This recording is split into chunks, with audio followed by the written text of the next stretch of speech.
Good day, Africa. Welcome to another edition of AAU Talks on AAU TV. My name is Sedi Quashigah.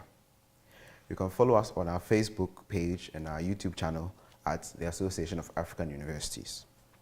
In today's edition, we'll be discussing the commercialization of research in the Sudan.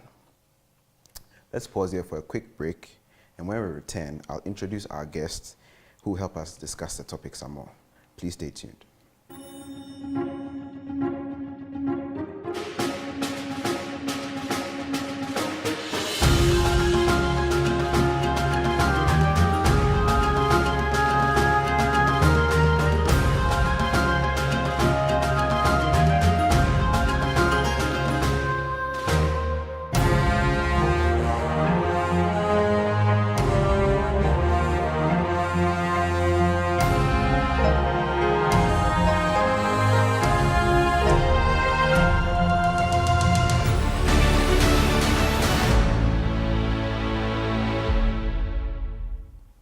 Welcome back from that short break.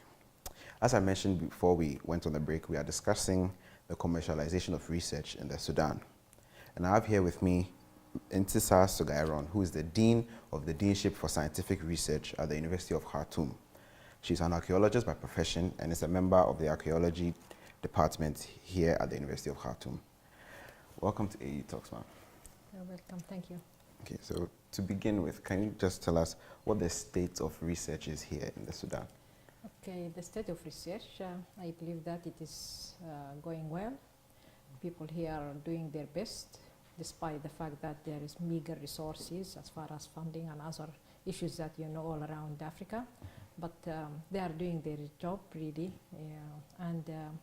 Since I took this position in 2016, October, something like this, I started realizing that there are a lot of research that is going on in the University of Khartoum, and which people do not know about it. So I can say that, yes, it's in a good state, and maybe later when we discuss other issues, I can show you how these researches are going on. Okay, so this research that's being done, is it being done by faculty members or the students, either postgraduates, first degree students, diploma? Who is doing this research? Who is doing this research? Okay, this is a good question. Now we have, of course, master and PhD students that are doing researches with their supervisors. But beside that, this is what we can say about postgraduate studies about the master and PhD researches. But at the same time, there are individual researches that is going on by staff members, assistant professors, associate professors, or full professors. They are all involved in doing research. Now, I can say that part of the research that is going on, part of the research that is going on now is a mixture between the graduate students and the staff members. But generally, yes, it's true that we are having really good job that is doing by the staff members. So, is the bulk of the research being done in the Sudan by academics, or are there private research institutions that are also contributing to the research being done? Yes, now we have, you can say not private, but here, for example, in the University of Khartoum, we have some centers of excellence who are carrying serious researches. We have also chairs of different disciplines, chair of archaeology, chair of bioethics, chair of mystoma, and all these topics. And yes, it is. I can say that it is a sort of cooperation between these centers and between the faculties. And you will see later that it's also between the University of Khartoum and other universities in the region, and other universities inside Khartoum as well. So, do you believe the notion that research is important to development of any country? Yes, it is very important. It is through the research that you can develop any country. You can develop the economy, the socio-economic life of the people, the technology, how people can use different technologies to improve, for example, in agriculture, in cattle breeding, and all other disciplines. It's not only in medicine or in for example, in other disciplines like science, like physics, like chemistry. No, I mean it is in all aspects of life that it will help to improve the life of the people, especially for the poor.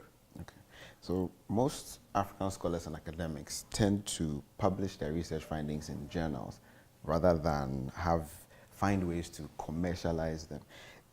Do you agree with the idea that most of this happens because it's the more you publish that facilitates your promotion? Do you agree with that? Yes, I agree with that. Yes, as if they are in a race. You know, sometimes some of the staff members will publish, for example, 2 or 3 papers in a year because they want a certain number for the promotion. Usually, they are producing these papers for promotion. Okay. It's not for commercialization. Okay, and this is important for them because through this promotion, they can get a better situation. And of course, this also helps them if they want to be expatriates to go outside Sudan. And this is the case, by the way, for the University of Khartoum. Okay. People will get promoted from assistant professor to associate professors using these papers, and they will just travel to the Gulf countries to work there. Okay, so should that change? Should promotions not be based on the papers published, or what do you think we can do about this? There's no way to be changed. You have to publish and you have to do also administration work. There are 3 criteria, not only the publication. Okay. So there is administration work, and there are also the teaching also load and the supervision of postgraduate students. Okay. All these are taken into consideration. So it is not only the publication of papers. Okay. So do you accept the idea that Africa has not developed because of the lack of research, exploitation, and commercialization? It is the lack of commercializations, but not the scientific research in itself. Okay. People are doing scientific research in very, very, very sad conditions, if I may say. Okay. And they have meager resources, and even with these meager resources, they are doing their best to produce something. Okay. So do we need to find alternative means of funding this research?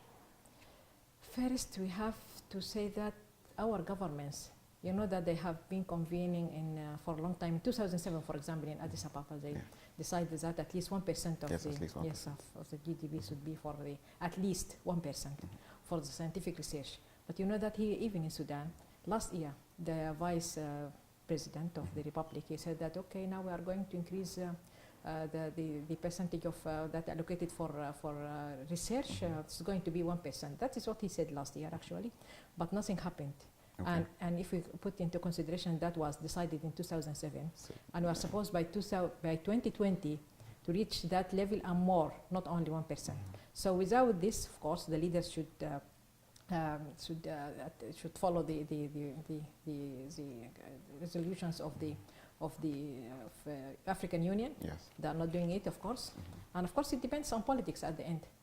And this, of course, will lead us to talk about why they are not commercializing, because we do not have a strategy, the government strategy towards the development of the country. Okay. How they are going to develop the country, we need research in this area, we need research in that area. Yeah. And when they decide that, then research can develop. But without that, the researchers will do their work, and then they will keep it in books, and then the books are on the shelves, and nobody knows about it. Okay, so does that fall on the researchers to take their research and possibly show to the government that this is what we have done and this is what you can get from it? Yes, the previous director of this the Deanship has tried his best, actually. He went even to the Minister of Cabinets, and he has shown all the research that is going in the University of Khartoum, and he get promises from the ex-vice president, and nothing happened, of course. So stop there. But we have to try. For example, now we are having really a sort of, can say, uprising in the Ministry of Higher Education. In the last year, they have actually started having a sort of exhibitions, showing all the mature technologies that the universities are having, not only the University of Khartoum, many universities from the country, from Khartoum and from other parts, of course, of the country. And they came here, the Minister of Higher Education, and they have showed their, what they have, the outcome and the products for the people. And the ministry had invited all the investors, the businessmen, and even the government institutes to come and see what is going on. Actually, I haven't followed that, and I don't know whether that has given its fruits or not. Okay, so leading into this, there's usually a lot of talk of university and industry linkage and partnership. Is that the way to go? ideally? That is the way to do it. I will give you an example of somebody in the Faculty of Agriculture. This one is really doing a great job as far as scientific research without even asking for money. Okay. Now he developed, for example, a type of a maize, sugary maize that can produce sugar about 250 kilos for one faddan. One faddan is about 2,400 meters. Okay. So in this piece of land, you can produce this sugary maize, and from this, the poor man can get sugar, okay, which is cheaper. Okay. Cheaper, and if I can say that if I got it for 5, for example, at the market, it can be for £1, for example. Okay. So this one is an example of how people are really doing their scientific research, and how this can help, to alleviate the poverty from the country. Okay. So how to commercialize that? I talked to some of the businessmen. Examples, one of the businessmen who are having an industry of producing jams and biscuits and all this stuff, and they said, look, you need sugar, and you can get cheaper sugar. You can just plant so and so and so, and you can get them. Say, hey, where is this? I said, this is one of the experts at the University of Khartoum, one of the researchers, one of the staff members at the Faculty of Agriculture who has done this. And not only this one, but he also has done many other things, which we don't, I think, have time just to narrate it now. Okay. So that is just one step that you have taken to sort of improve this linkage. Could another way be that when they're developing curricula for students, you involve these industry partners so that you know what exactly it is that they are looking for in students, so that when students finish our universities, they can easily fit into the industries, and that could possibly help with development. Is that something that you can look at? Yeah, but sometimes I feel that the businessmen, they feel that this is risky, so they do not want even to try. We have only one of these businessmen who is doing what is called DAL group, and he's having now some sort of connections with the Faculty of Science. He's looking for some materials to help him to preserve as preservatives for the food, that is now this is one of the connections between these people. Another connection is with Faculty of Engineering, a Faculty of Architecture, with the Ministry of Mining and Oil, and they are doing some joint research together, which can help. But to know, I told you it is a country policy and a strategy. And if we can know from the beginning what the government wants us to do, then we can orient our students towards certain type of researches. And for the private sector, it is difficult to get involved, because they feel that this is just a risk. Okay. So what is the state of research collaborations with other universities? Okay, this will get me back to what the Ministry of Higher Education is trying now to do. Since 2014, the ex-Minister of Higher Education, Dr. Sumaya, she announced that they are going to fund research, and actually that was a great step towards the development of research in Sudan generally. She managed actually to get the money to fund these researches, but the first condition that has been put straightforward is to be first interdisciplinary, and second to be with other universities in the country. So and that was really good. Now people are having researches going on between University of Khartoum, for example, University of Fashir in Darfur, University of Jazeera in Central Sudan, and all these areas. So this is one step, but we believe that if we can extend this to go to other countries in Africa, that would be great, because we are having, of course, frontiers together. We're having people moving, actually, especially for a country like Sudan, which is very big, despite the fact of Southern Sudan. Still, it is a big country, and people are moving from east to west. This movement, which has not been recognized actually by people a long time ago, they believe that the movement is along the Nile, north and south, but the real movement was east and west. East and west bring people, and as I said, that when the people come here, they would add more, of course, to the mosaic of the cultural mosaic of the country. But at the same time, some of them would come with their animals, moving from far West Africa, reaching Sudan with their animals, and these animals might carry with it some, for example, in their hooves, for example, they can carry some of diseases or whatever. And so we have really an areas of collaboration that we can work it together. Now, a good example is the Center of Water Research Center at the Faculty of Engineering. They are doing a good job with the Nile Basin countries. And now they're having their second meeting for water diplomacy, which is very important when you look at the water and the issue of the Nile and all this thorny question of who owns what and who gets what. So this is a good example. The Mystoma Center, which for the Faculty of Medicine. Again, this is having good relations with Eritrea, with Benin, with Chad, with other countries, because they are dealing with the disease that is spread along this savanna belt from far West Africa and up to Sudan and even to India. So this is type of research that can extend our research from local to regional, and of course for international, they are having their good relations with other countries. Okay, viewers, we are discussing research commercialization in the Sudan, specifically the University of Khartoum, and we have Ms. Intisar Soghayroun, who is the Dean of the Deanship for Scientific Research at the University of Khartoum, who is helping us to understand some of the dynamics that are involved in commercialization of research. So at this point, we'll take a break and we'll return shortly and finish the discussion. Please stay tuned.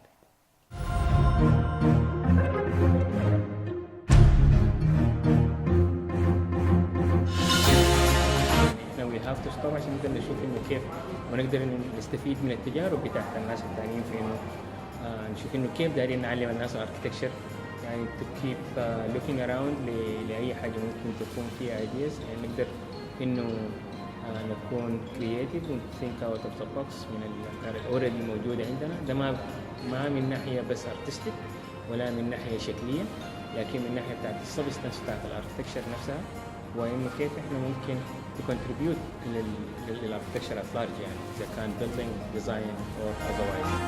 بالنسبة لدور المعماري في الحياة من غير معماري، أنا ما بعتقد إنه كان حتكون حياة، ما كان حتكون في ايكونز جميلة في كل البلدان، سواء كانت دبي سواء كانت نيويورك إلى غير ذلك من البلدان اللي فيها ايكونز معمارية كبيرة.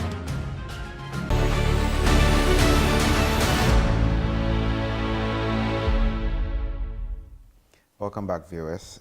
We are discussing research commercialization in the Sudan, and we are at the University of Khartoum speaking to Intisar Soghayroun, the Dean for the Deanship of Scientific Research, and she's helping us understand some of the dynamics of research and research commercialization here in the Sudan.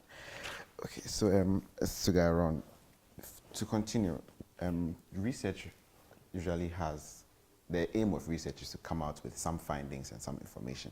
How is this information being protected? Are there any patents or copyrights that you have as an institute to protect the intellectual property that you are coming up with? Okay, for the Sudan, yes, we have patent, we have intellectual property. People who ever done any one of these outcomes or the products of the research, they can just go and register it. And we have here a body that where people can register these patents. Yes, and I can refer here also to the Pan-African Intellectual Property Organization. This is also one of the outcomes of the 2007 meeting in Addis Ababa. Yeah, which but actually it has come to light in 2016 only. That's a long time. Yes, it's a long time, but at the end it is there now. It is now the site of the African Union. Okay. Okay. So, for these findings that you come up with, how well is this information being disseminated? Okay. Most of them usually in conferences, workshops, inside and outside. Okay. But mainly it is outside the country. Most of the staffs will go to different countries, whether in Africa or in Asia or in Europe or the Americas, to present their talks according to the different scientific conferences. That is one thing, and the other thing, of course, the publication, and this is one, of course, of the thorny issues. Again, when we look at these predatory journals, that is now you can find it in your email every day. You'll find 6 or 10 of these asking me to publish, for example. So problem of predatory journals and the problem of this headache of impact factor and citation and all these things. We are trying here in the University of Khartoum at least to help to show them which ones are the predatory journals. We organized 2 seminars for the people, and now some of the staff will come back and ask if we have an idea about this journal or that journal, whether to publish in it or not. So this is sort of a healthy, gesture that people are going on the right track. That is one thing. The other thing is that for other publications, it's difficult, to pay. They need money. $200 at least is a lot of money into Sudan today. Okay, a long time ago it wasn't the money, but now it's a lot of money. And the university cannot, of course, pay for its staff. Yes, for each one to publish at least one in one of these journals. Again, the African Union, I think after that meeting, they have issued a sort of a mega journal, something like this, and it is to help the people here from Africa, the Africans, to publish and to have in a good, reputable journal. So if we can go step forward towards this generalization, even here within the University of Khartoum, I have been holding meetings with the editors of the more than 16 journals in the University of Khartoum. I told them that we need to have at least 4, just 4 magazines, and we can help this and we can make it, international journals. Yes. To give it recognition, international, to be recognized internationally, all these things. But they don't want to. Everyone will say, "Oh no, this magazine is one of the oldest. How do you want me to forget about the title of it or the name of it, and then you want me to have it, for example, within humanities and social sciences, and to dissolve it into that name?" No, we don't agree. So even within the country here, within the university itself, we are having problem of getting the people together to get just 4 reputable magazines. Now imagine if we ask them that, okay, now we want to add more, to have it in the region, for example, East Africa, for example, region, or all over Africa. Anyway, it is difficult, but people have to try. You will find some resistance at the beginning, but then people would accept it as the end. Okay. So with the University of Khartoum being the oldest university in the Republic, and seeming to have a fairly strong standing when it comes to research, do you have any programs for mentoring these smaller universities in the ways of research and the dissemination of research? Yeah. We here for our deanship, we also held 3 workshops for people from other universities here in Sudan. And besides having a partnership with them as far as conducting the research itself, for example, one of these researches, like in archaeology, I'm talking a lot about archaeology, it's my discipline. But anyway, for archaeology, for example, in the chair of archaeology, we are having 3 projects. One of these projects now, we are partnering that with the University of Al-Fashir in Darfur, because I have been there twice, and I recognize that they are having a center for collecting this heritage, and then I told them, why not be part of our project about this cultural map of the Sudan, and they said they welcome it, of course. And now we are having some sort of work. This work started, but I discovered that also we need to do some training for the people there for how to collect this heritage, and how to document it and all this stuff. So I have to find another partner that is from the Ministry of Culture, because they're having a center for this cultural heritage and all that. They have good relations, they have good experts there. So now we are going to organize 3 or 4 workshops during 2019 for the people from different universities in the country. So this is one way of at least helping other universities in, Okay, so finally, to close off the discussion, is there any advice that you have for the rest of the higher education fraternity and possibly African governments as to why they should give research some more priority? Yes. Oh, please, African leaders, apply to your organization conditions and regulations and resolutions. Those leaders are really giving a lot of money. It is just like here in Sudan, a lot of money to security and army. And security and army, not for the security of the people of Sudan, but for the security of their chairs or their thrones, if they want to keep it. So now they need to understand that if you want to secure this, you need to secure the scientific research. Without scientific research, you cannot develop your country. When you develop your country, then people will like you, and then you can stay in your throne or your chair for forever.